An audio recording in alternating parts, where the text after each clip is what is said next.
शिव की कृपा से, उनकी उदारता से, उनकी करुणा से आज कथा का पंचम दिवस है।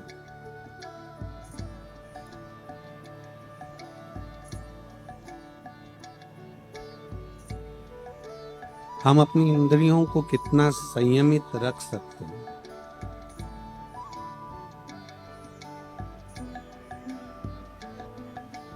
चाहे अपनी 5 कर्मेंद्री हो, चाहे अपनी 5 ज्ञानेंद्री हो, उन इंद्रियों को हम कितना अपने वश में कर सकते हैं। ये शिव महापुराण की कथा हमें सिखा।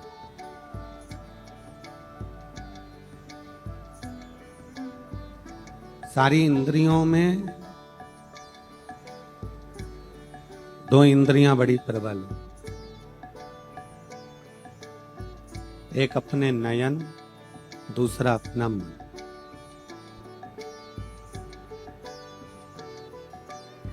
ये जो 2 इंद्रियां हैं, ये इतनी विचित्र हैं कि एक मन दूसरा नहीं।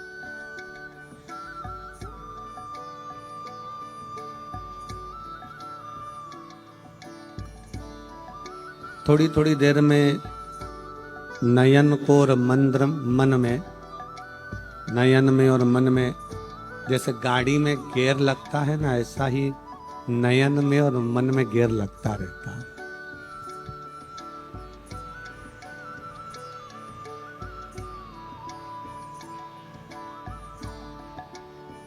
थोड़ी थोड़ी देर में मन कथा में रमता है, फिर कहीं चले जाता है।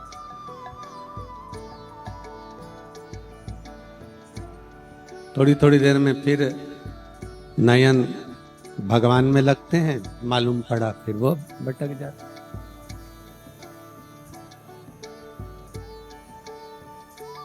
और पूरी इंद्रियों में 5 कर्मेंद्री हैं, 5 ज्ञानेंद्री हैं और एक मन। आज साउंड अच्छा कर दिया, उसके लिए धन्यवाद बहुत है।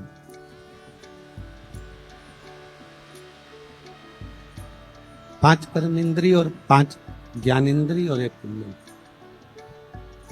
इसमें नयन और मन, ये 2। जैसे गाड़ी में गियर लगता है और गियर लगते ही गाड़ी कहीं फिर कहीं फिर कहीं चली। मन में भी गियर लगता है। आप बैठे हो कथा में, कथा श्रवण कर रहे हो, कथा सुनने के लिए विराजमान हो, कथा सुन रहे हो और थोड़ी देर में मालूम पड़ा फिर कोई निकल कर गया तो मन वहां चले गया। कोई तुम्हारे पास में बैठकर बात कर रही हो तो मन वहां चले गया।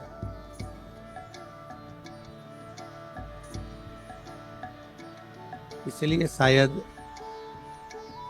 कीर्तनकारों ने गाया है कि ये मन बड़ा चंचल है, कैसे तेरा भजन करूं, जितना इसे समझाऊं उतना ही मचलता। आप इसको जितना काबू में करना चाहेंगे, ये उतना उतना भटक जाए।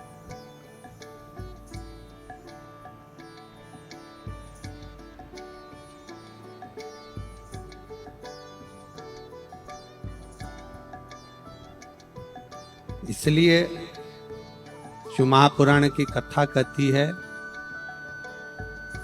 स्त्री को नयन और संत को मन थोड़ा काबू में रखना चाहिए।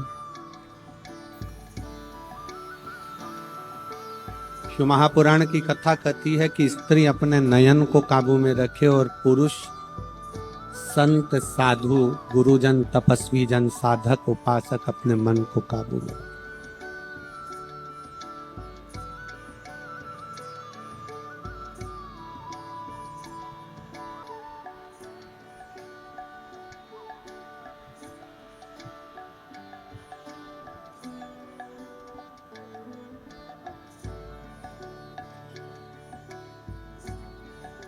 आज सबसे ज्यादा जरूरी है अपने नयन को भी काबू। सोशल मीडिया में बहुत सारी चीजें आती रहती हैं, आज का जमाना इतना विचित्र हो गया, ना जाने वो कहते AI का जमाना हो गया, ना जाने क्या क्या सोशल मीडिया के माध्यम से आप लोगों के सम्मुख में आएगा, पर अपने नयन को काबू में रखिए। आप खुद देख लो, अपने सोशल मीडिया पर प्रयागराज का कुंभ देख रहे हो? कोई रील मिल आती है आपके पास में? जम के तो बोलो, आती। प्रयागराज से सोशल मीडिया पे जो रील आई हैं, उसमें संत समागम की कितनी रील देखी? राष्ट्र को मजबूत करने की कितनी रील देखी? सनातन को जगाने की कितनी रील देखी? संतों के प्रवचन की कितनी रील देखी? यहाँ जितने बैठे हो, एक नहीं देखी होगी, देखी होगी तो वो एक सुंदरी आई बैठी, और दूसरा वो कोई इंजीनियर आई बैठा, और तीसरा वो माला बेचने वाली, सामान बेचने वाली आई बैठी, बस उसकी रील।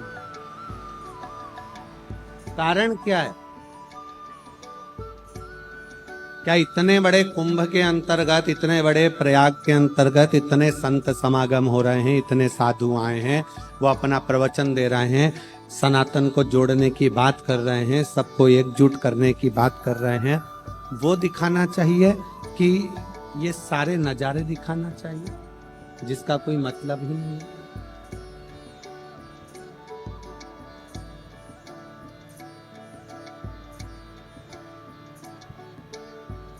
क्योंकि हमने अपने नयनों को काबू में नहीं रखा। जिस दिन हमने अपने नयन को काबू में रख लिया, जिस दिन अपने मन को काबू में रख लिया, उस दिन समझ लेना शंकर के मंदिर में जाने पर शंकर के मंदिर की बनावट, शिव जी के मंदिर में क्या दीवार पर पोता है, कौन सा रंग करा है, कौन सा क्या करा है, क्या नहीं करा है, हमें शिव के मंदिर में जाने पर केवल शंकर का दीदार करना है और शंकर से ही बात करना है, हमें किसी से नहीं, हमें केवल शिव से बात, शंकर से।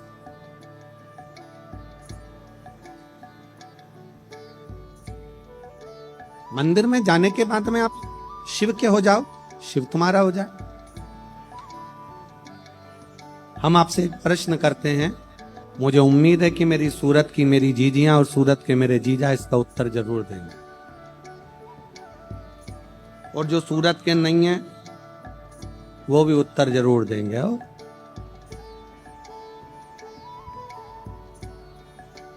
तुम्हारे कमरे में तुम्हारा पति आया, या तुम्हारे कमरे में तुम्हारी पत्नी आई, और तुम अपना मोबाइल देखने में लगे हुए हो, और मोबाइल में चैटिंग में लगे हुए हो, और मोबाइल में अपना काम कर रहे हो, या लैपटॉप चलाने में लगे हुए हो, या गेम खेलने में लगे हुए हो, ईमानदारी से बोलना, पति को बुरा लगेगा कि नहीं? पत्नी को बुरा लगेगा कि नहीं? पत्नी आई है कमरे के अंदर और तुम अपना मोबाइल चलाने में लगे हो, लैपटॉप चलाने में लगे हो, गेम खेलने में लगे हो, चैटिंग करने में लगे हो। पति आया है कमरे में और पत्नी अपना मोबाइल चलाने में लगी है। ईमानदारी से बोलो, पति को पत्नी को बुरा लगेगा कि नहीं लगेगा? अच्छे से बोलो, लगेगा ना? क्यों? क्योंकि उसके आने पर भी, उसके सामने आने पर भी आप अपना नयन और मन दोनों काबू में नहीं कर पाए हो, तो उसको बुरा लग रहा है, उसको बुरा लग रहा है। पति को भी बुरा लग रहा है, पत्नी को भी बुरा लग रहा है। बस यही शिव कथा है। शंकर के मंदिर में जाने पर आप अपने नयन और मन दोनों काबू में रख लो, शिव के चरणों में छोड़ दो। शंकर को लगेगा कि तुम मेरे लिए, तुम मेरे लिए।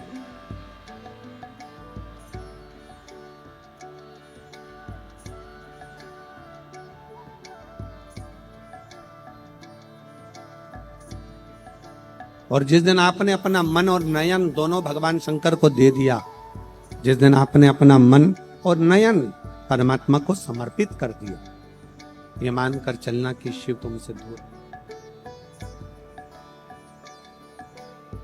यहां एक बच्चा बैठा हुआ है जिसकी दोनों किडनियां फेल हैं, लीवर फेल है,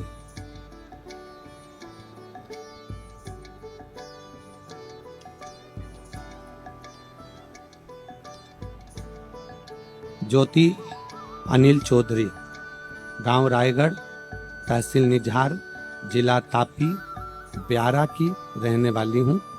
मेरा 10 साल का बेटा तेजस अनिल चौधरी, उसे एक दिन अचानक बहुत तेज बुखार आया।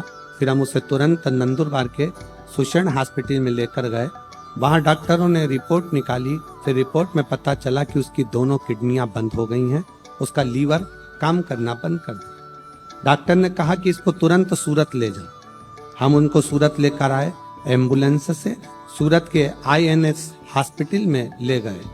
नंदुरबार से सूरत तक मेरा बेटा न देखता था न बोलता था, पूरी तरह से जैसे कि शरीर में प्राण ही नहीं थे, ऐसा लग रहा था। लाते से ही इतना सब देखते हुए उसको ICU में डाला गया। हालत इतनी खराब थी कि दोनों किडनियां, लीवर सब काम करना बंद कर दिया। डॉक्टरों ने कहा, चेकअप चालू हुआ। हम लोग नंदुरबार से निकल गए, भगवान का नाम लेते लेते लेते लेते हॉस्पिटल पहुंच गए। गुरुजी, उसे ICU में रख दिया गया, इलाज चालू कर दिया गया। बेटा अकेला था, हम सब बाहर थे। डॉक्टर ने कहा कि अब आप भगवान पर भरोसा रखो। फिर हमने हमारे रिश्तेदारों से कहा कि कैसे भी करके बाबा ऐसा कुछ कर दे कि इसकी एक किडनी चालू हो जाए। कहीं बैठा हो बच्चा, ज्योति अनिल चौधरी, गांव रायगढ़, तहसील निझार, जिला तापी, ब्यावरा की रहने वाली हूँ। मेरा 10 साल का लड़का है, तेजस अनिल चौधरी। कहीं बैठे हो तो आकर एक बेलपत्र ले सकते। एक किडनी कैसे भी चालू हो जाए।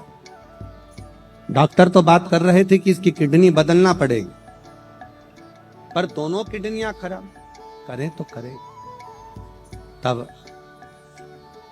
डॉक्टर से कहा कि आप दवाई गोली चालू करिए। हम बाबा पर भरोसा कर कर शिवजी के मंदिर पर, उसी हॉस्पिटल की एक नर्स के कहने पर शंकर के मंदिर में जाकर जल चढ़ाकर बच्चे के होठों पर लगाना प्रारंभ करा।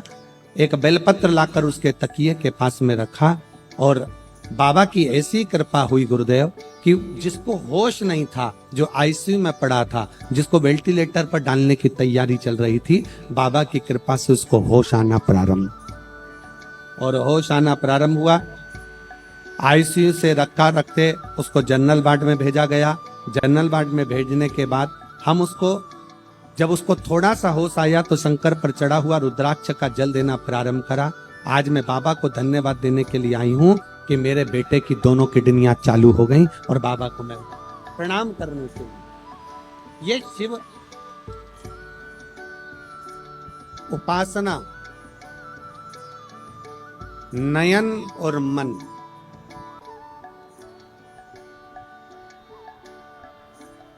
ये दोनों को काबू करना बहुत जरूरी है।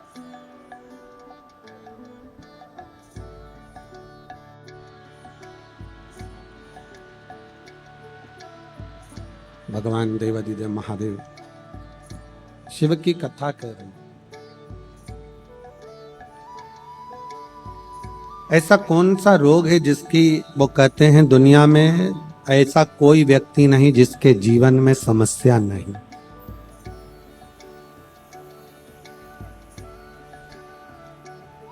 ऐसा कोई नहीं है जिसके जीवन में समस्या नहीं, और ऐसी कोई समस्या नहीं है जिसका हल शिव महापुराण में नहीं।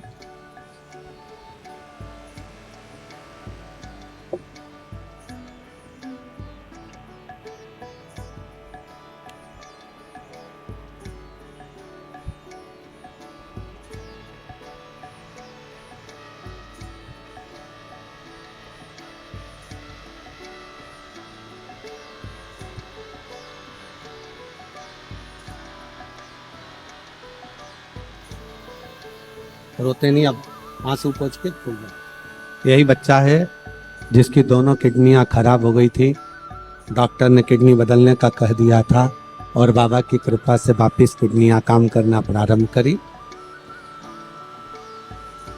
शिव तत्व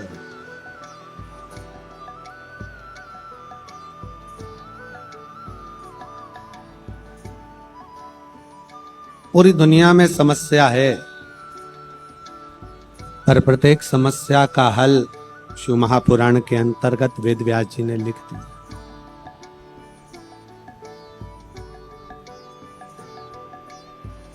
अब आप अपनी इंद्रियों को कितना काबू कर कर भगवान की भक्ति करते हो, यह आपके ऊपर निर्भर है। 5 कर्मेंद्री, 5 ज्ञानेंद्री और 1 मन, 11 इंद्रियों में से 2 इंद्रियां बड़ी विचलित है, एक मन, दूसरा नहीं।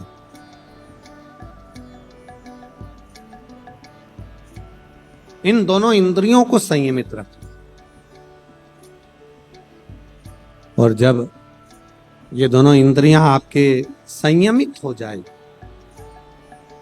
नयन भटकना छोड़ देंगे, मन भटकना छोड़ देगा, तो मन शिव में अपने आप चला जाए, अपने आप।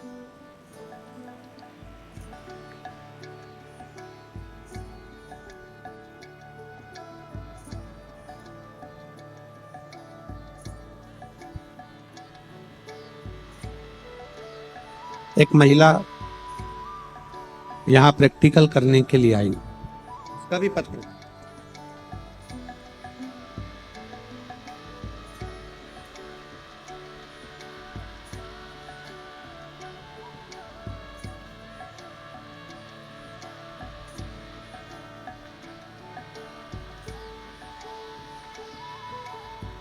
एक महिला यहां प्रैक्टिकल करने के लिए।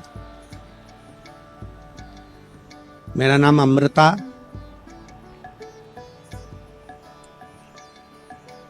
जरा पढ़ के बताओ क्या लिखा है नाम।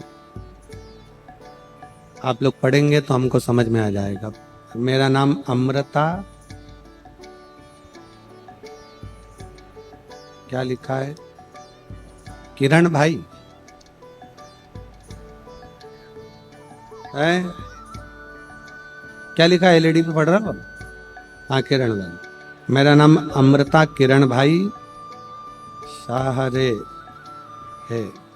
हम बलसाड़ जिला के धर्मपुर से आए हैं। मेरा मोबाइल नंबर ये है, कहीं बैठे हो तो हाथ हिला सकती हैं। मेरी मम्मी के कहने पर मैं 19 तारीख को शुक्रवार के दिन यहां पर आई, क्योंकि मेरी मां ने कथा में सुनकर कहा था कि शिव महापुराण के पंडाल में अगर कोई जाकर बैठता है तो उसकी तकलीफें मिटती। मैंने मेरी मां से चैलेंज करा था, क्या ऐसा हो सकता है? एक दिन के लिए मैं कथा में आई 19 तारीख को।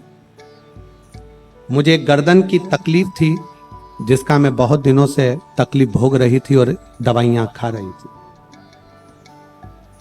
इतना दर्द रहता था कि मैं 1 सेकंड के लिए भी सही से बैठ नहीं सकती थी।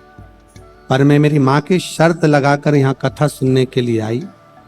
आपने कथा में कहा कि पंडाल की मिट्टी साधारण नहीं होती, यहां इतना मंत्र जाप होता है तो यहां की मिट्टी भी चंदन हो जाती है। उसी मिट्टी को मैंने अपनी गर्दन पर लगा लिया, और गर्दन पर पहले दिन लगाया, मुझे थोड़ा आराम लगा। दूसरी बार लगाया तो बाबा की कृपा से आज मेरी गर्दन 80% ठीक हो गई। मैं दूसरे दिन आज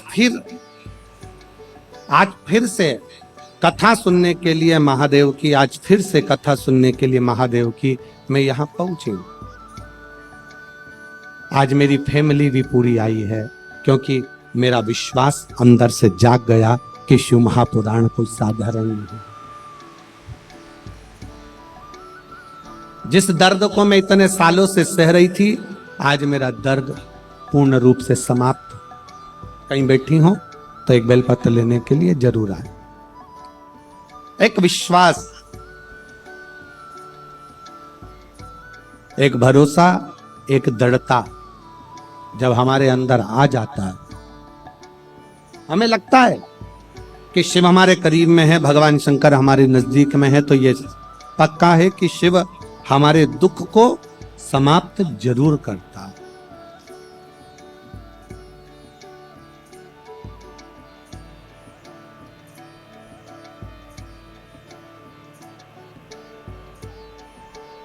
तेरे दरबार की बाबा निराली शान, तेरे दरबार की बाबा निराली शान देखी, तुझे देते नहीं देखा पर झोली भरी,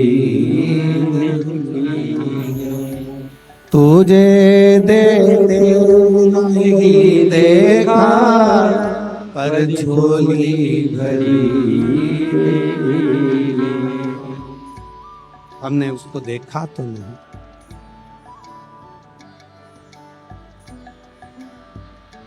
हमने उसको देखा तो नहीं, पर यह पक्का है कि वो खाली भेजता नहीं, भेजता ही नहीं है।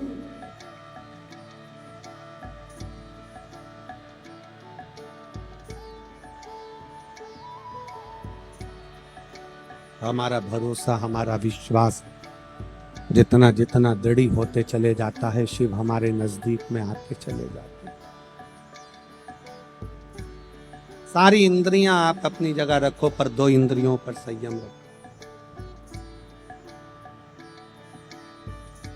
महाबलेश्वर की कथा कहती है, एक ब्राह्मण के घर में एक लड़की ने जन्म लिया जिसका नाम सोमनी था।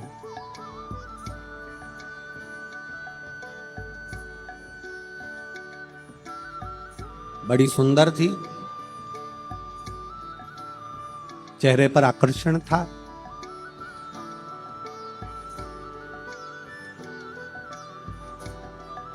उसमें इतना आकर्षण था कि वो किसी को भी अपनी ओर काबू में कर सकता।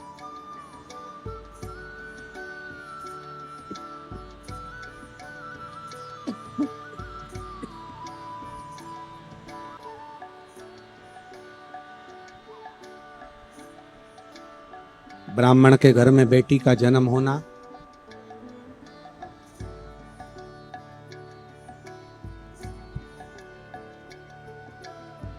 अपनी बेटी से वो हमेशा कहते थे ब्राह्मण देवता कि तुम शिवालय जाया करो, भगवान की आराधना करा करो, शिव मंदिर जाया करो, पूजन करा करो, अर्चना करा करो, पर वो जाती नहीं थी। ए मेरी सूरत की जीजियों, मेरे जीजाओं, बेटियों, बेटाओं, मेरी माताओं, मेरे भाई, बच्चों को लैपटॉप दिलाओ, मोबाइल दिलाओ, कपड़े दिलाओ, बेटों को तुम सारा सामान दिलाओ, पर निवेदन है अपने बेटों को संस्कार जरूर दिलाओ।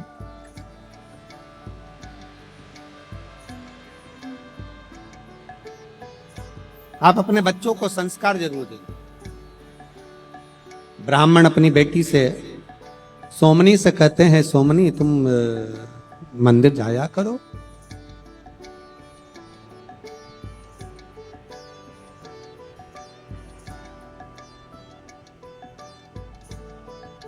सोमनी तुम मंदिर जाया करो। मंदिर क्यों नहीं जाती हो? सोमनी को समझाया पर सोमनी मानती नहीं। एलईडी वाले एलईडी चालू करें पीछे की।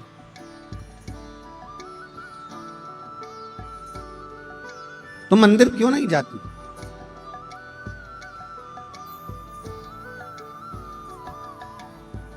सोमनी मंदिर जाना पसंद नहीं करती। पिता ने विचार करा कि बेटी का विवाह कर देता हूं, बड़ी हो गई, अवस्था आई, विवाह कर। एक ब्राह्मण लड़का देखा, बढ़िया, अच्छा, उसके अनुकूल, और उसका विवाह। शादी के 3 साल निकले थे, और 3 साल बाद सोमनी का पति को एक बीमारी लग गई, सोमनी का पति मर गया।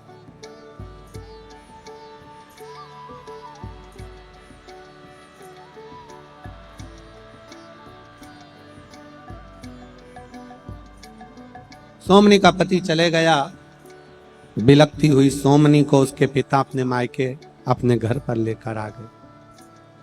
सुंदर इतनी थी ना कि किसी को भी आकर्षित कर लेती थी।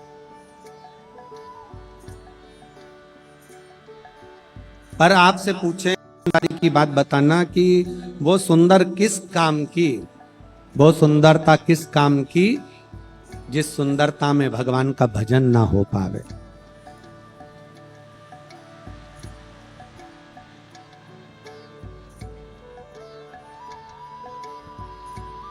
जिस सुंदरता में परमात्मा का नाम स्मरण ना हो पाए।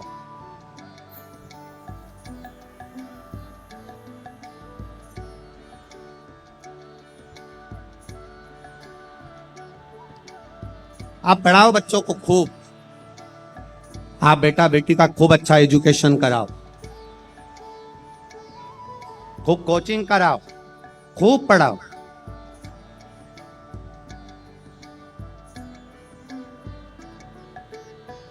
पर बच्चों को इतना भी मत पढ़ा देना कि एक दिन वही बच्चे आपको बेवकूफ समझने लगे। वही बच्चे आपको ज्ञान देने लगे, अरे पापा तुम्हें नहीं मालूम, अरे मम्मी तुम्हें नहीं आता, नौकर चाकर से कैसा व्यवहार करना है, फैक्ट्री में कैसा व्यवहार करना है, दुकान में कैसे रहना है, आपको नहीं आता। पापा आप मत बोला करो मेरे मामले में, मम्मी आप मेरे मामले में मत बोला करो। मैं बोल रही हूं ना पापा, मैं बोल रहा हूं। पढ़ाया, खूब पढ़ाया, पर पढ़ाने के साथ में संस्कार भी।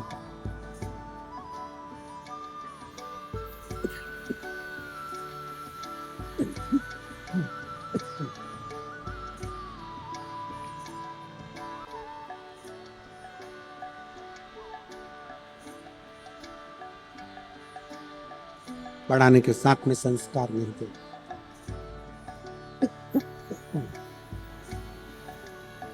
पढ़ाओ,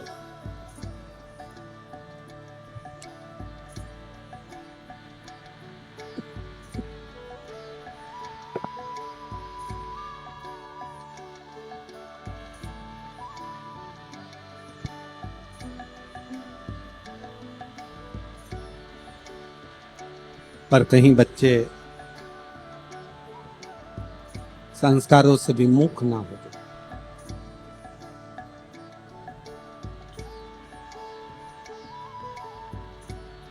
सोमनी को पिता मायके लेकर आ गए। सोमनी अपनी एक सहेली के चक्कर में आ गई और उसने अपनी पूरी जिंदगी बर्बाद कर, पूरा जीवन।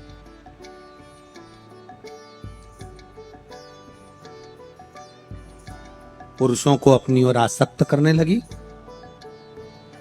वे विचारणी हो गई, विचार अच्छे नहीं रखने लगी।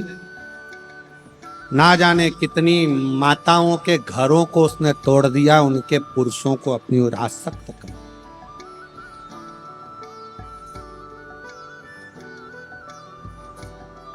यह नयन और यह मन, ये इंद्रियां बड़ी विचित्र है।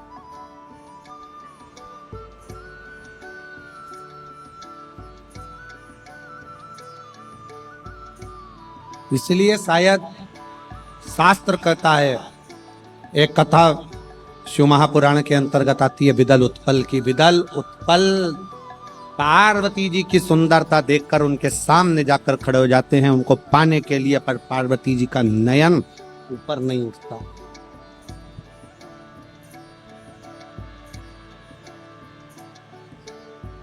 रायपुर की कथा में एक बात हमने कही थी, कई लोगों को उसका थोड़ा सा बुरा भी लगा, पर वो बात सत्य थी।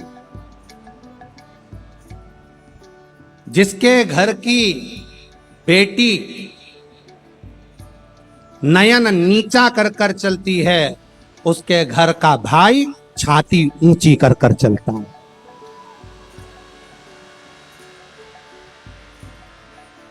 जिसके घर की स्त्री बेटी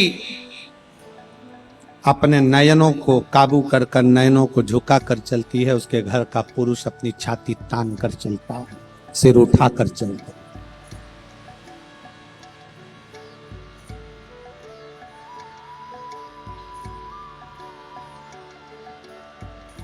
संत को मन, स्त्री को नयन काबू में रखना चाहिए। सोमनी नहीं रख पाई। एक सखी के कहने पर, एक सहेली के कहने पर अपना पूरा शरीर उसने यही काम में लगाया कि पर पुरुषों को अपनी ओर आसक्त करना। कई स्त्रियां रोती थी, कई माताएं रोती थी, कई नारियां रोती थी, हमारा पति हमारे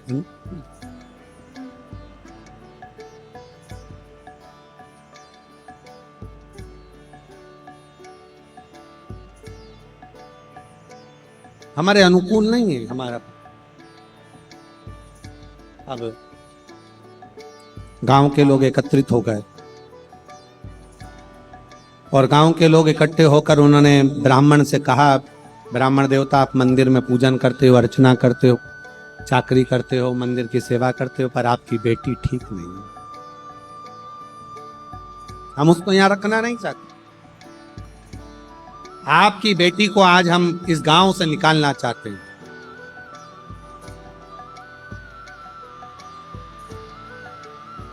ब्राह्मण की बेटी का हाथ पकड़ा गांव की स्त्रियों ने और सोमनी का हाथ पकड़कर उसको गांव के बाहर जंगल में छोड़ दिया गया कि गांव के जितने भी युवान भाई हैं उनको ये अपने काबू में कर कर उनको कंगाल करती जा रही है, घरों को बर्बाद करती चली जा रही है।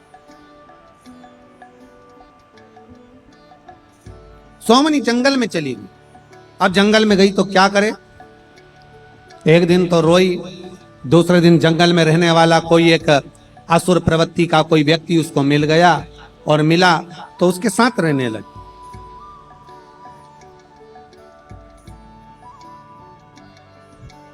उस असुर प्रवृत्ति का व्यक्ति ने सोचा सुंदर है, इसको मैं अपनी अर्धांगिनी बना लेता हूं। बना लिया अर्धांगिनी, शादी कर ली, साथ में रहने लगे। वो भी मांसाहार करता, ये भी मांसाहार करती, वो भी मदिरापान करता, ये भी मदिरापान करती, वो भी पशु पक्षियों को मारता, ये भी पशु पक्षियों को मारती। दोनों एक जैसे हो, संगत का असर था।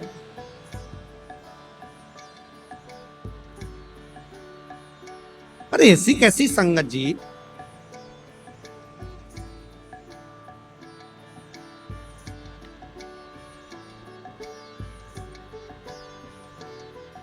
लोग कहते हैं कि संगत का असर जल्दी होता है, तो हमें एक बात समझ में नहीं आती कि लोग कहते हैं संगत का असर होता है, पर दुनिया के लोग, कई लोग कुत्ता पालते हैं, कुत्ता वफादार होता है, कम से कम कुत्ते जैसी वफादारी तुम लेकर आ जाओ।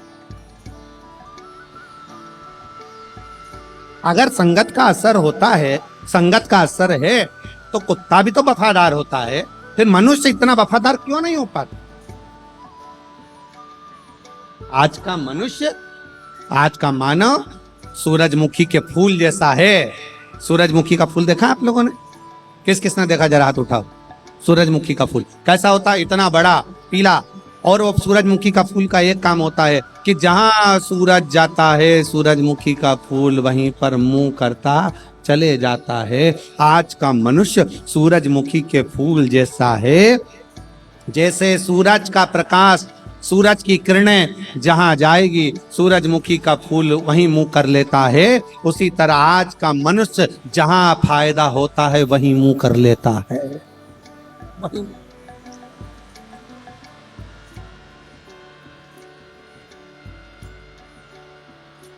मौसी के घर से फायदा है, मौसी के घर। चाचा जी क्या फायदा, चाचा जी क्या। काका जी क्या फायदा, काका जी क्या। मामा जी क्या फायदा, तो मामा जी क्या।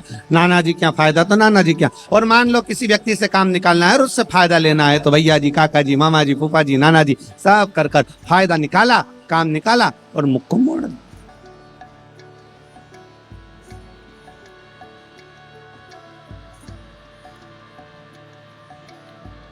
सूरजमुखी का फूल और मनुष्य एक जैसा हो गया, जहां से फायदा निकालना है भाई मुख करता।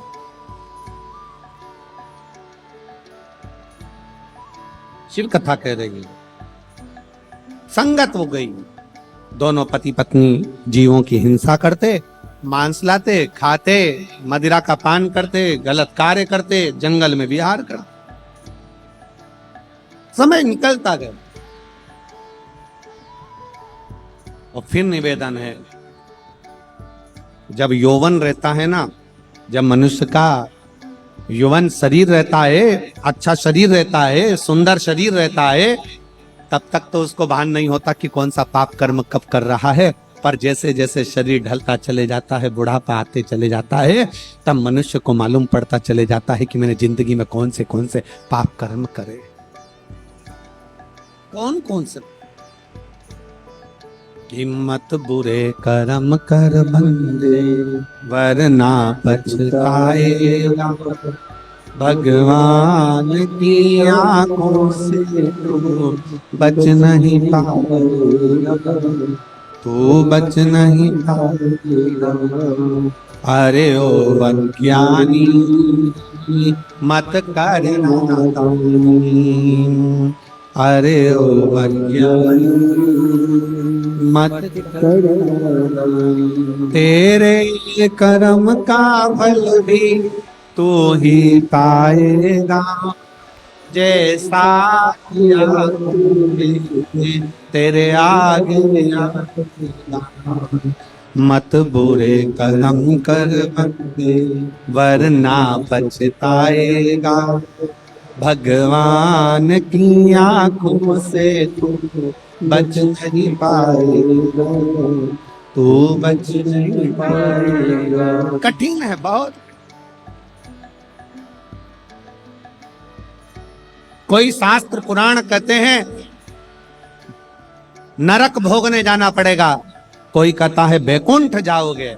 शिव महापुराण में वेद व्यास जी ने न नरक लिखा न स्वर्ग लिखा। शिव महापुराण में वेद व्यास जी लिखते हैं कि इसी पृथ्वी पर भोगना है और इसी पृथ्वी पर सुख का अनुभव भी कर। और जो चले गए वो आज तक आकर नहीं बताए कि हम नरक में हैं कि स्वर्ग में। तुम्हारे मोहल्ले का कोई जाके वापिस आके बताया हो तो बात दूसरी, और सूरत वालों को ऐसी फैसिलिटी अगर अलग से परमात्मा ने दी हो तो बात दूसरी। कि कोई बता दे ऊपर जाने के बाद कि वो नरक भोगा कि स्वर्ग भोगा। कितनी अप्सराओं का नृत्य देखने को मिला, कितना बैकुंठ का सुख देखने को मिला, कितना नरक भोगने को मिला, कितना कुंभिपाक आदि आदि के नरकों में कितना भोगा। शिव महापुराण में वेद व्यास जी ने कहा आपने जो कर्म किया है आपके मरने से पहले आपको भोगना, और उसका प्रमाण है ये शिव महापुराण की कथा, सोमनी का चरित्र। सोमनी अवस्था ढलती चली गई और अवस्था ढलते ढलते एक दिन सोमनी का पति मर गया। अकेली मदिरा के नशे में धुत होकर पड़ी थी। रात्रि को लगी भूख, उजाला नहीं था, आंगन में बंद रही थी। बकरा बकरी बाहर निकली तलवार लेकर और शीश काटने गई। भूख लग रही थी तो मांस निकालने के लिए गई सोमनी, और जो मारा तो मांस निकाला लेकर अंदर चली गई। सुबह जैसे ही आंख खुली देखा बकरी नहीं मरी थी, एक गाय का बछड़ा मर गया था। एक गाय का बछड़ा सोमनी के मुख से निकल गया। शिव शिव शिव शिव शिव शिव 5 बार सोमनी शंकर का नाम ले ली, शिव शिव नाम उच्चारण कर ली। क्यों? क्योंकि पिताजी उसको हमेशा कहते थे कि शंकर के मंदिर जा, शंकर के मंदिर जा, शंकर के मंदिर जा। कभी नहीं गई, पर आज उसे पिता के वचन याद आए।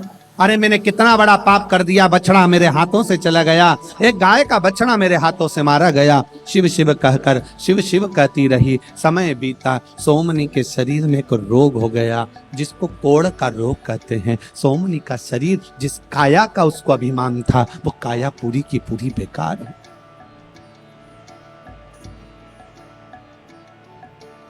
काया पूरी की पूरी गई। सोमनी से चलते ना बने, काम करते ना बने, पड़ी शंकर भगवान से कह रही है, भगवान से कि अब मेरे प्राणों को छोड़ दो, मैं तड़प रही हूं, ना खाने को मिल रहा ना पीने को मिल रहा, कोई सेवा करने वाला मैं नहीं, अकेली तड़प, अकेली, कोई नहीं मेरे प्राण, अब तो परमात्मा इस प्राणों को ले।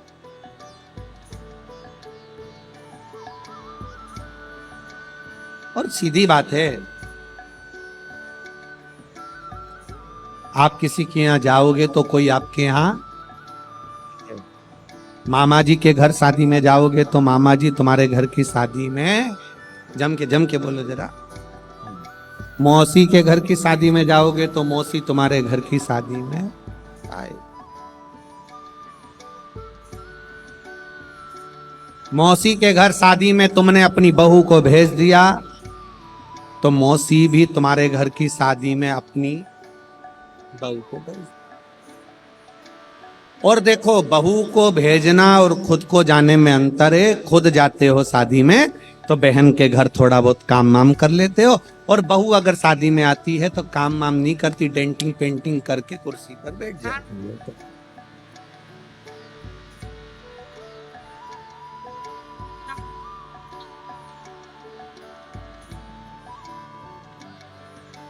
और कुर्सी पर बैठे बैठे बस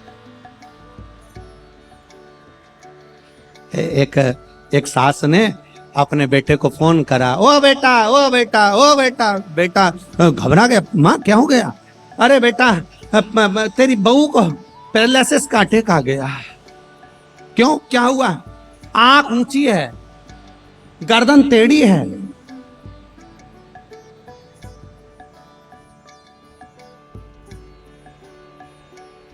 कुछ बोल नहीं रही है, मुंह टेढ़ा है, उसको पैरालिसिस का अटैक आ गया। बेटा जल्दी आ। इतने में बेटे ने पूछा, ये बताओ कि वो जमीन पे पड़ी है कि खड़ी है? सास बोली, बेटा वो तो खड़ी है। तो माँ, ये पैरालिसिस का अटैक नहीं है, वो सेल्फी ले रही है।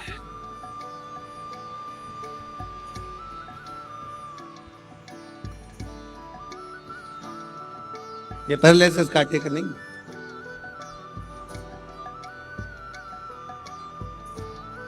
तुम अगर शादी में गए हो तो तुम्हारी बहन भी शादी में आकर काम करेगी। बहू गई है तो बहू अपने हिसाब से पाँव आराम से बैठी है, उसे सामान उमान उठाना नहीं है। शादी में आई है मौसी के घर, काय को काम करेगी? बस उसी तरह आप गए तो मौसी आई, बहू को भेजा बहू आई। उसी तरह आप शिव महापुराण की कथा तक गए हो तो एक ना एक दिन मेरा महादेव भी तुम्हारे दरवाजे पर, तुम्हारी चौखट पर पहुंच जाए। और तुमने कह दिया मम्मी तुम चली जाओ, तो जब तेरा समय आएगा तो शंकर जी भी कह देंगे यमराज तू चले जा,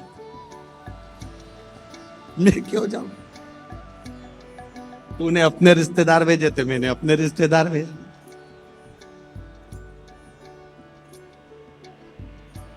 और दोनों में अंतर है।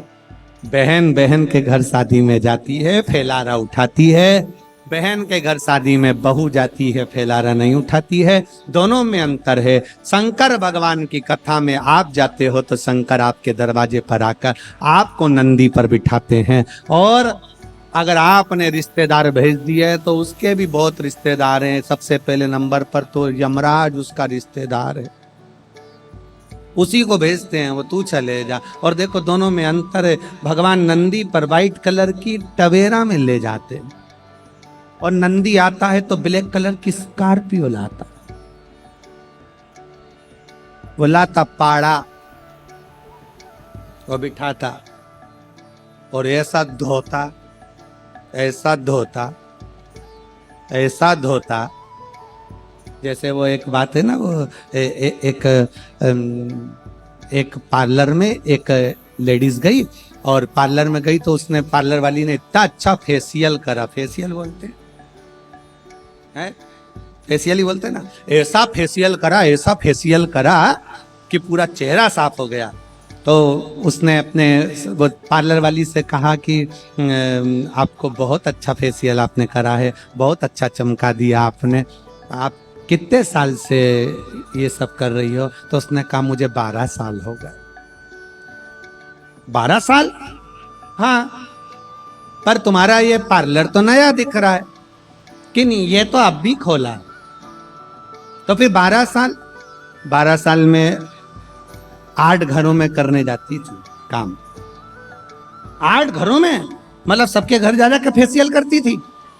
नहीं, 8 घर में जाती थी, खूब बर्तन मांजती थी। इतना बर्तन साफ करा, इतना साफ करा, एक दिन मेरी मालकिन ने कहा तेरे हाथ के बर्तन इतने साफ हो जाते हैं, एकदम क्लीन दिखते हैं। उस दिन मैंने विचार कर लिया, जब मेरे हाथ से काले काले काले ठीक रहे बर्तन साफ हो सकते हैं, तो मैं पार्लर खोल लेती हूँ, ये सारे ठीकरों को साफ कर दूं।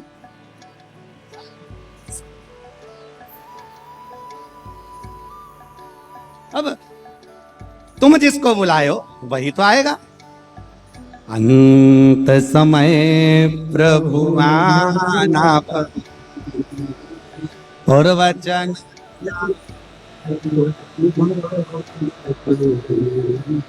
आए ना प्रभु कुटुंब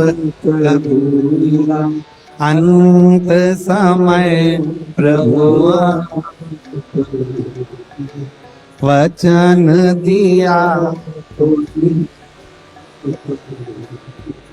अंत समय प्रभु वचन दिया तो निभा। अंत समय में परमात्मा क्यों ना अपने कर्म का भोग अपने को यही भोगना, जो मांगा।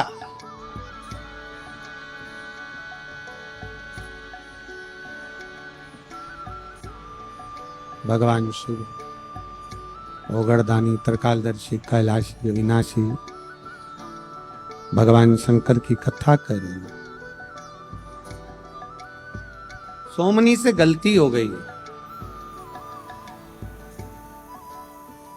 शरीर बेकार हो गया, शरीर में इतना रोग लग गया, इतना रोग लग गया कि शरीर गल गल करके तो भगवान से मौत मांग रही है, मृत्यु मांग रही है कि मेरी मौत हो जाए, मेरी मृत्यु आ जाए, मेरे प्राण छूट जाए, मैं मर जाऊं। और फिर निवेदन है, शिव महापुराण में वेदव्यास जी ने लिखा है कि स्वर्ग और नरक इसी पृथ्वी पर है, इसी पृथ्वी। कोई कर्म ऐसा मत कर जाना जिस कर्म के कारणवश आपको और हमको कहीं ना कहीं रोना पड़े।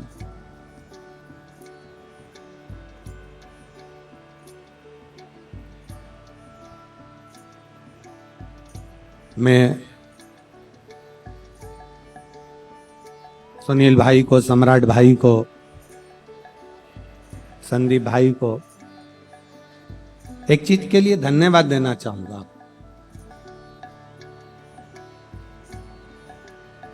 इतने पत्रों का ढेर लगा है सुनील भाई, सम्राट भाई,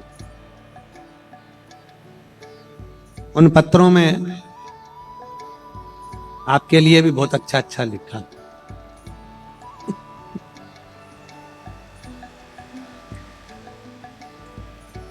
एक बहन ने पत्र में लिखा कि कोई बेटा बीमार था और उसको औषधि की और हॉस्पिटल की जरूरत थी। सम्राट भाई, सुनील भाई, आप लोगों को धन्यवाद देता हूं कि वो बहन का ना जाने कितनी दुआ आप लोगों को लगी होगी जो आप लोगों ने उसकी चिकित्सा कर।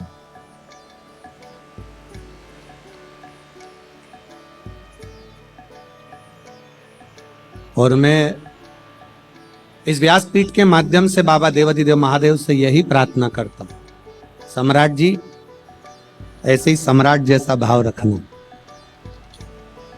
और सुनील जी ऐसे ही भगवान शिव की भक्ति करते हुए जनमानस को कहीं ना कहीं जब जब किसी चीज का लिए श्रेष्ठता की जरूरत हो अवश्य श्रेष्ठ बहुत बहुत साधुवाद। बहुत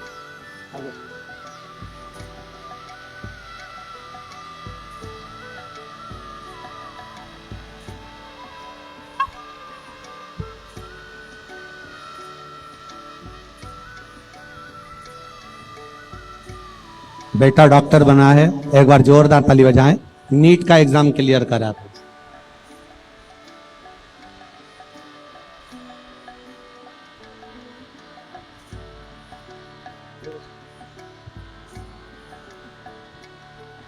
बता रहे थे बेटा इतना बीमार पड़ गया था कि एग्जाम भी नहीं दे पा रहा था। वही है नहीं, अब खुश हुई है। पर शिव की कृपा से शंकर का चढ़ा हुआ जल शरीर पर लगाते और आखिरी में बेटे ने मेहनत कर कर अपना नीट क्लियर करा और आज एमबीबीएस कर रहा है। बहुत बहुत साल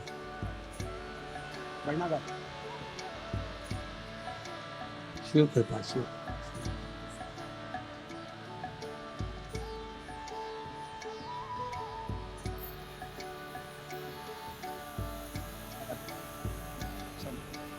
शिव कृपा। शिव कृपा। शिव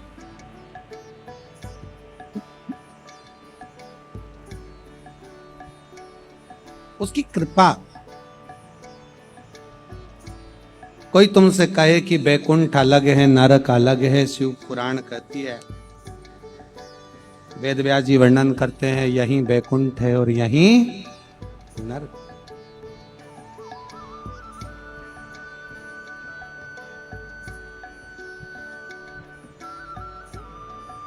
हमको लग रहा था कि सूरत में पत्र कौन देगा, पर इतना पत्र आया कि शायद किसी कथा में इतने पत्र नहीं आए होंगे जितने पत्र सूरत में। इतना पत्र आया, हम पढ़ भी नहीं पा रहे इतने पत्रों को। कहां एक तो थोड़ा सर्दी खांसी हो गई है तो वो पढ़ पाते नहीं ज्यादा, तो वो कथा का रास्ता हो गया।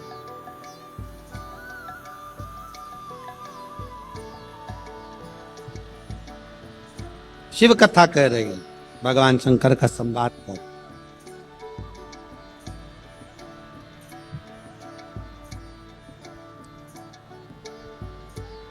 शिव महापुराण की कथा कर रही है। और एक चीज हमने जानी है गुजरात की इस माटी से, हम कहना चाहेंगे कुछ गुजरात की भूमि पर ऐसा है कि गुजरात में रहने वाला भाई कहीं ना कहीं साधारण व्यक्ति को अगर किसी को कोई चीज की जरूरत होती है तो गुजरात का व्यक्ति आगे आकर उसकी सेवा में लगता है।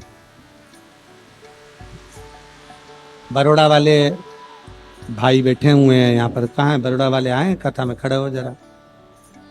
ये भी एक ऐसा परिवार है जिन्होंने बड़ौदा में कथा करवाई थी और सबके प्रति समर्पण भाव। बहुत बहुत साधुवाद आप पधारे उसके लिए, साधु। ऐसे कई परिवार बैठे हैं, हमारे सोमानी जी हैं, सूरत वाले, बड़ौदा वाले। यहाँ खूब शिव कृपा है, जो समर्पण भाव है आप लोगों का। यही स्वर्ग है, यही नर्क।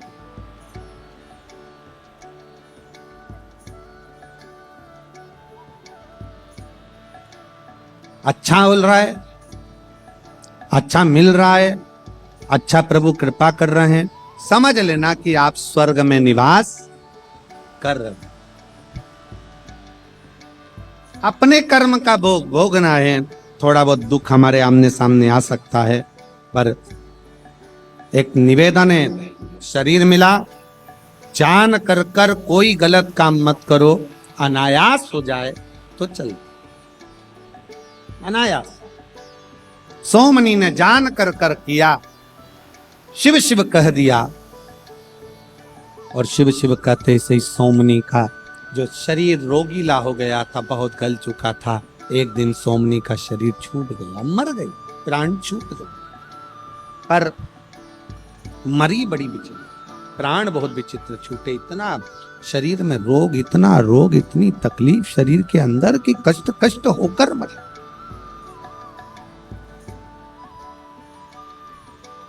और गुजराती बहनें, गुजरात की मेरी जीजियां कहती हैं, सेवा करता छूटे जी म्हारा प्राण, ओ जी महाराज सांवरिया।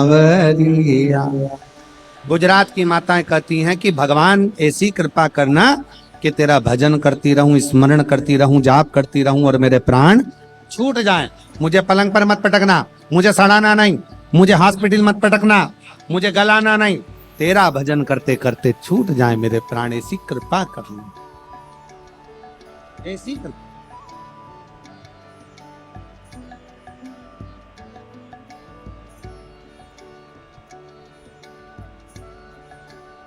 द्वारका की गुजरात की माताएं भगवान से निवेदन बड़ा अच्छा करती है। एक माँ भगवान से निवेदन करे, बेटा तू मन 4 दीजे, बउआ दीजे 7, 7 नहीं 7, बेटा तू मन 4 दीजे, बउआ दीजे 7, और पोता तो मणे सो दीजे, दीजे फूल गुलाब मारा द्वारिकारा नाथ, तुम्हारा 4 भुजारा नाक, अरे जो जो मांगू दीजो मणे, दीजो भर भर हाथ, मारा द्वारिकारा नाथ मारा।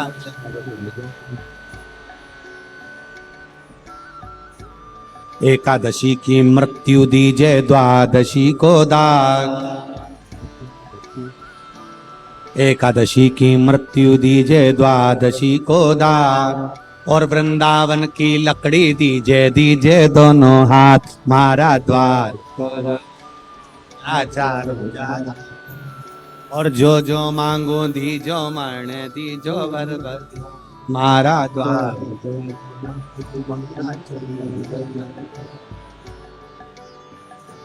ऐसी कृपा कर दो सोमनी।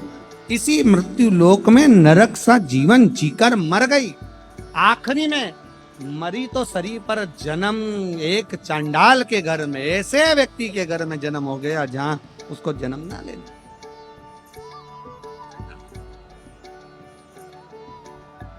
और वहां भी लड़की बनकर तो पैदा हुई, और आंखों से विहीन, नेत्रों से विहीन अंधी बनकर पैदा। दूसरा, शरीर में ऐसा रोग हो गया कि शरीर टपक रहा था, कौड़ का रोग हो गया, शरीर बेकार होता चला।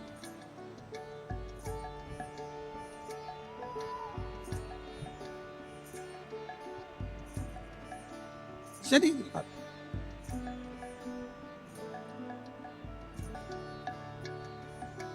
चंडाल ने बेटी की हालत देखी और देखकर सोचा ये कैसी लड़की ने जन्म दिया कि जन्म से आंख भी नहीं है और जन्म से शरीर में रोग भी है, कोढ़ का रोग भी है, शरीर शिथिल है, बेकार है, शरीर गल रहा, ये कैसा भगवान ने दिया। शिव का उपासक था चंडाल, शिव का उपासक। उसको नहीं मालूम था कि पूर्व के जन्म का कौन सा कर्म खेल है, पूर्व के जन्म का ना जाने कौन सा पाप कर्म इस सोमनी का रह गया जो भुगत रही है, और पूर्व का किया हुआ आज भोग रही है।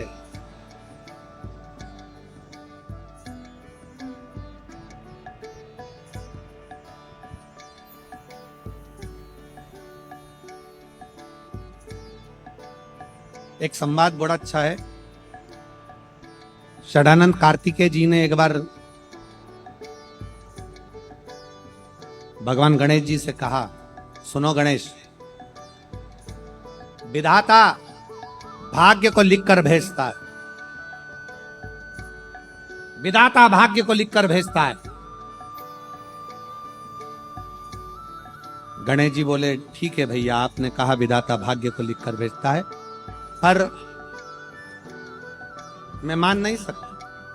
गणेश जी भगवान ब्रह्मा जी के पास पहुंच गए, ब्रह्मदेव से कहा गणेश जी ने, क्यों ब्रह्मदेव, भाग्य तुम लिखते हो? ब्रह्मा जी बोले, हाँ भाग्य में लिखते हो। भाग्य लिखकर भेजते हो? हाँ। प्रत्येक मनुष्य का भाग लिखकर भेजते हो? हाँ। गणेश जी वहां से सीधे भगवान नारायण के पास आ गए। नारायण से कहा, प्रभु भाग्य लिखते हैं ब्रह्मा जी? भगवान विष्णु बोले, हाँ, भविष्य भाग्य लिखकर ब्रह्मा जी भेजते हैं। जो मृत्यु लोक में जन्म लेता है उसका भाग्य ब्रह्मा जी लिखकर भेजते हैं। गणेश जी ने सुन लिया। गणेश जी के मन में बेचैनी होने लगी तो वो माता पार्वती के पास चले। माँ जगतजननी के पास, जगदम्बा के पास, माता पार्वती के पास, वहां पूछो।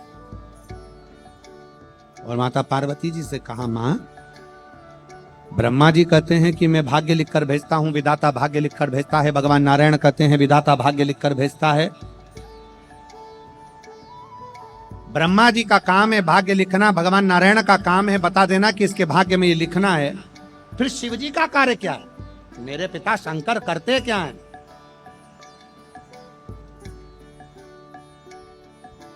माता पार्वती जी ने कहा, शंकर भगवान ने प्रत्येक जन्म लेने वाले मनुष्य के हाथ में एक रबड़ और एक पेंसिल दे दी। क्या दिया है? एक रबड़, एक पेंसिल। पेंसिल है कर्म और रबड़ है विश्वास। जब आप भगवान पर भरोसा पूर्ण करने लगते हैं और अपना कर्म करना चालू करते हैं तो पुराने किए गए कर्म भी मिटते चले जाते हैं और अच्छे कर्म करते करते अपना भाग्य ललाट पर लिखता चले। शिव का काम क्या है? देवता का काम है भाग्य लिखना और महादेव का काम है लिखे हुए भाग्य को भी पलट। ये शिव का कार्य। एक पत्र है,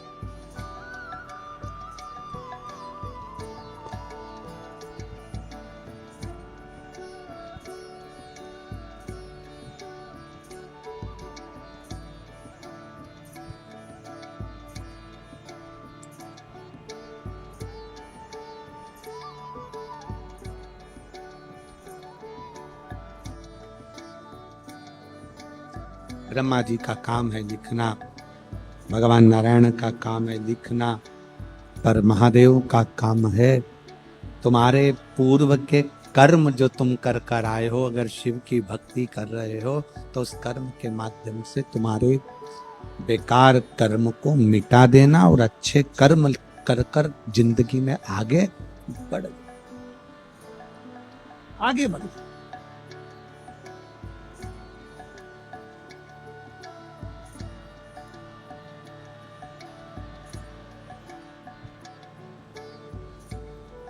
कुछ अच्छा कर्म कर, कुछ श्रेष्ठ कर्म कर। सोमनी जन्म तो ले ली पर शरीर ठीक नहीं। विधाता ने लिखकर भेज दिया कि पूर्व में इसने गलत कर्म किया है इसलिए इसको भोगना है। इस कर्म में भी चंडाल के घर में जन्म लिया तो चंडाल के घर में जन्म लेने पर भी चंडाल भगवान शंकर के मंदिर ले गया अपनी लड़की को गोदी में उठाकर। इसके शरीर में रोग है,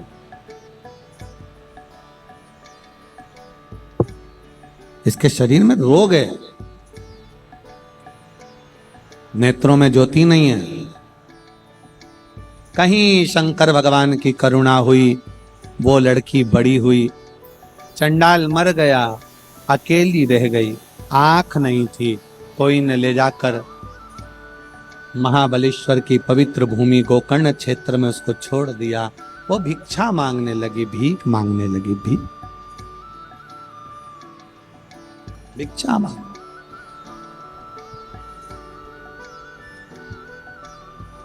शिव कृपा किसको कहते हैं?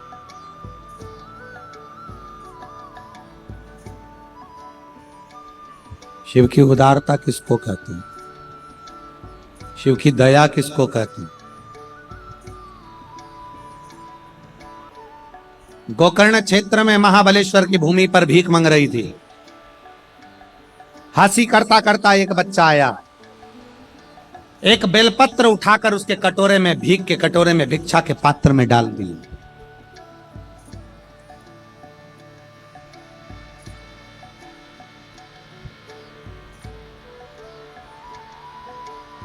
हमने पहले भी कथा में काज फिर कहते हैं, जिसके घर में बेलपत्री का वृक्ष होता है ना, उसके घर में सारे तीर्थ अपने आप विराजमान रहते हैं।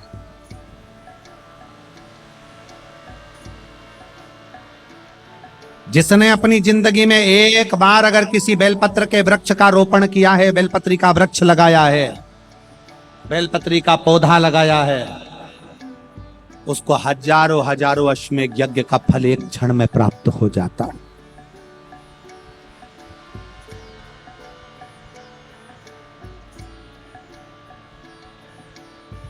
एक क्षण में प्राप्त। बेलपत्री उस लड़की के कटोरे में, जो आंख से अंधी है, शरीर में रोग है, और बेलपत्री उसके कटोरे में डाल दी। वो कटोरे में पड़ी हुई बेलपत्र उस लड़की ने हाथ से निकाली, फेंक दिया। ना जाने कौन ऐसा व्यक्ति है जो मेरी हंसी उड़ा रहा है, मजाक कर रहा है, और मेरे कटोरे में पत्ती डालकर चले गया। उसने पत्ती को कटोरे में से निकाल कर फेंक दिया।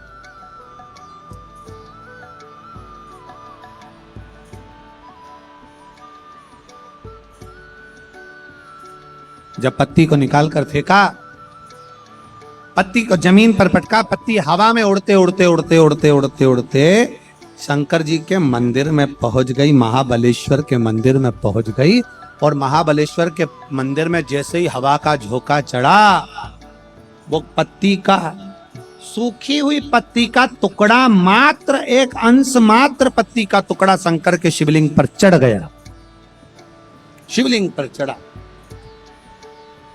और बाबा देव अधिदेव महादेव की ऐसी कृपा होगी, उसी क्षण में उस लड़की का जो शरीर कोढ़ से ग्रसित था, आंख से अंधी थी, उसी समय पर उसके प्राण छूटते हैं। शंकर भगवान नंदी पर बिठाकर उसे कैलाश धाम लेकर, देवता आश्चर्य करने लगे। ब्रह्मा जी भगवान विष्णु के पास आकर खड़े हो गए। ब्रह्मा भगवान विष्णु के पास में, नारायण के पास में आकर खड़े हो गए।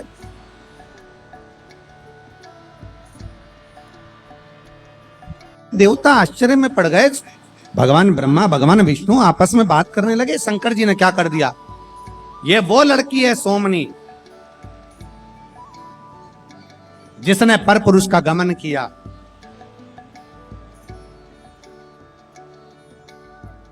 व्यभिचारिणी हो गई, गाय का बछड़ा मार दिया, कितना कितना पाप किया इसने। और दूसरा जन्म चंडाल के घर में पाया, फिर भोग रही थी। पर शंकर भगवान ये क्या कर दिया? इसने तो शिव जी का नाम भी नहीं लिया, इसने तो शंकर की आराधना भी नहीं करी, इसने तो शिव की उपासना भी नहीं करी, फिर इसको इतना फल कैसे मिल गए? तब ब्रह्मा भगवान विष्णु देवता सारे की सारे शिव जी के पास आते। तभी तुमरुका जी ने कहा, नारायण प्रभु, हे ब्रह्मदेव, इस लड़की ने एक काम करा, इसके कटोरे में किसी ने बेलपत्र डाल दी थी, वो बेलपत्र सूख गई, जमीन पे पटकी, इसके हाथ से निकली हुई बेलपत्र जमीन पर गिरी, वो सूख गई। सूख कर उड़ते उड़ते छोटा सा टुकड़ा शंकर के शिवलिंग पर चढ़ गया, जिसका फल ये मिला कि शंकर भगवान इसको नंदी पर लेकर कैलाश धाम जाते। नंदी पर। और जितना दिल से आप भगवान को पुकारोगे, जितना हृदय से शिव को आप भजोगे, जितना हृदय से भगवान शंकर को आप रमोगे, जितना हृदय से भगवान शंकर का आप स्मरण करोगे, शिव आपको उसी भाव से प्रकट होगा। अनायास आप नहीं भी भज रहे हो भगवान को, और मुख से हृदय से शिव की भक्ति आपके भीतर प्रवेश कर गई, तो वो सुख।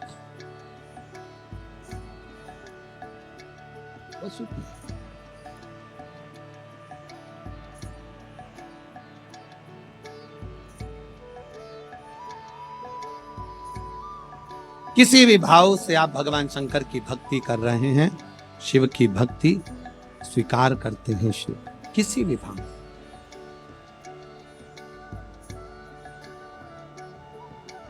कितना सुंदर भाव है। शिव महापुराण की कथा कहती है, कंस विद्वान था, रावण विद्वान था, हिरण्यकशिपु विद्वान था, परंतु इनकी विद्वत्ता एक जगह पर काम नहीं करी। कंस विद्वान था, रावण विद्वान था, हिरण्यकशिपु विद्वान था, हिरण्याक्ष विद्वान था। जितने भी असुर होते हैं सब विद्वान होते हैं, जब तो भगवान उनको वर प्रदान कर देते हैं। विद्वत्ता है उनमें, उनके तप, उनकी साधना, उनकी शक्ति, उनका बल, भगवान को प्रकट कर देते। ये उनकी विद्वत्ता है।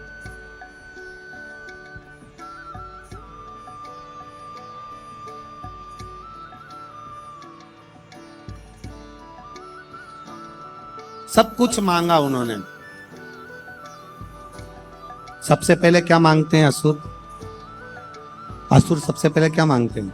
हे भगवान वर दीजिए, हमारे प्राण ना छूटे, हमारा शरीर नहीं छूटना चाहिए, ये वर दे दीजिए हमको, ये वर हमें प्रदान कर दीजिए,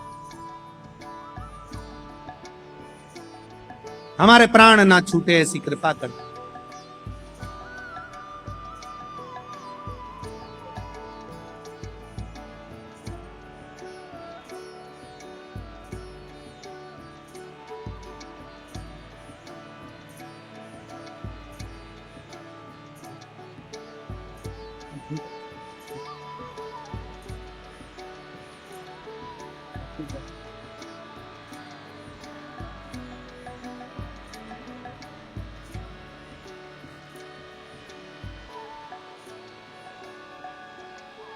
शिव कृपा से, शंकर की उदारता से,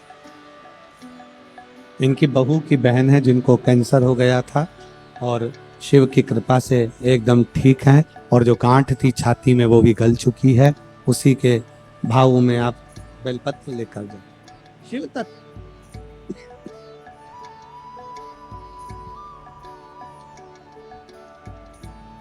असुरों ने मांगा, क्या मांगा? जितने भी असुरों को देखोगे, रावण ने मांगा मेरे प्राण ना छूटे, मैं मरूं ना। कंस ने मांगा मेरे प्राण ना छूटे, मरूं ना। हिरण्यकशिपु ने मांगा मैं मरूं ना, मेरे प्राण ना छूटे, मेरा शरीर ना छूटे। कितने विद्वान थे। परशु महापुराण की कथा कहती है, ऐसी विद्वत्ता किसी काम की नहीं। जो मांग रहे हैं तो केवल इतना मांग रहे हैं कि मेरे शरीर ना छूटे। विद्वत्ता उसको कहते हैं, शिव पुराण कहती है, वेद व्यास जी कहते हैं, विद्वत्ता उसको कहते हैं कि कभी अगर भगवान तुम्हारे सामने आकर खड़ा हो जाए और कहे कि वर मांग, तो सबसे पहला वर ये मांगना चाहिए कि तेरे चरण ना छूटे। बस ऐसी कृपा, तेरे चरण।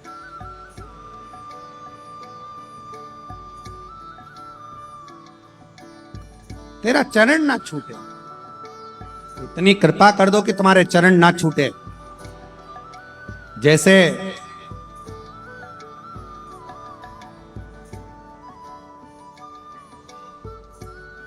भगवान श्री गणेश जी महाराज ने भगवान शंकर के साक्षी में परिक्रमा करने के बाद में मांगा कि शिव ऐसी कृपा करिए। बोले बाबा पिताजी ऐसी कृपा करो कि आपके चरणों की सेवा नित्य करता रहूं, आपके चरणों में रमता रहूं, आपके चरणों की सेवा में दिन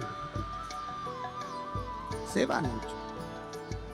और इतना तो करना स्वामी, जब प्राण तेरे गोविंद नाम लेकर, जब प्राण। हे प्रभु इतनी कृपा करना कि मेरे प्राण भी छूटे तो तेरी साक्षी में छूटे, कुछ नहीं, कुछ।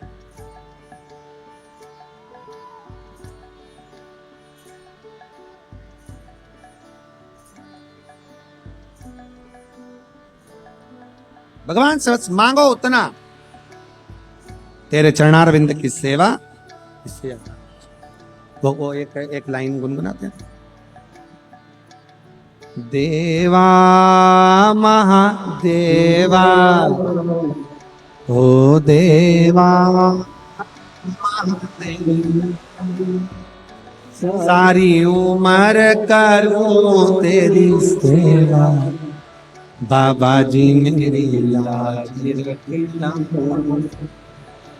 बोले जी मेरी लाज,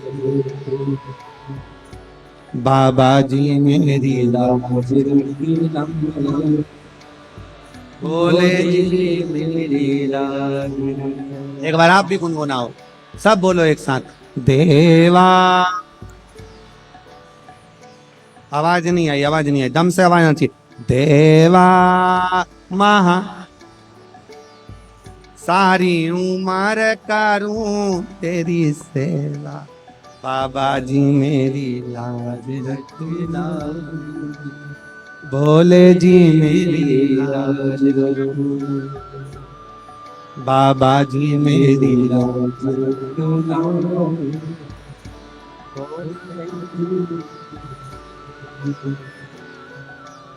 तेरे सिर पर गंगा विराजे, तेरे सिर पर गंगा विराजे, तेरे मस्तक पे चंदा साजे, तेरे मस्तक पे चंदा साजे, सारे जग में करे उजियार, भोले जी मेरी लाज रखना, बाबा जी मेरी भोले जी मेरी लाज रखना, बाबा जी मेरी। हे शंकर, इतनी करुणा करना, इतनी कृपा करना, इतनी दया करना, इतनी कृपा करना शिव कि अंत समय तक तेरे चरणों की सेवा करते रहूं और तब मेरे भगवान, तब कोई कष्ट।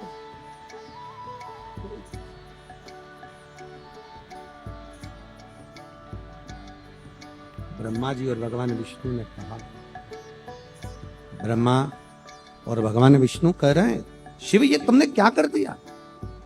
बाबा आप ये क्या कर रहे हो? ये वो लड़की है जिसने पाप कर्म करा और आपने उसको नंदी पर बिठाकर कैलाश ले गए, नंदी पर बिठाकर। शंकर भगवान कहते हैं विधाता का काम है भाग्य लिखना और देव अधिदेव महादेव का काम है भाग्य को पलटना, लिखा हुआ पलट देना, ये शिव का शंकर का काम। एक पत्र है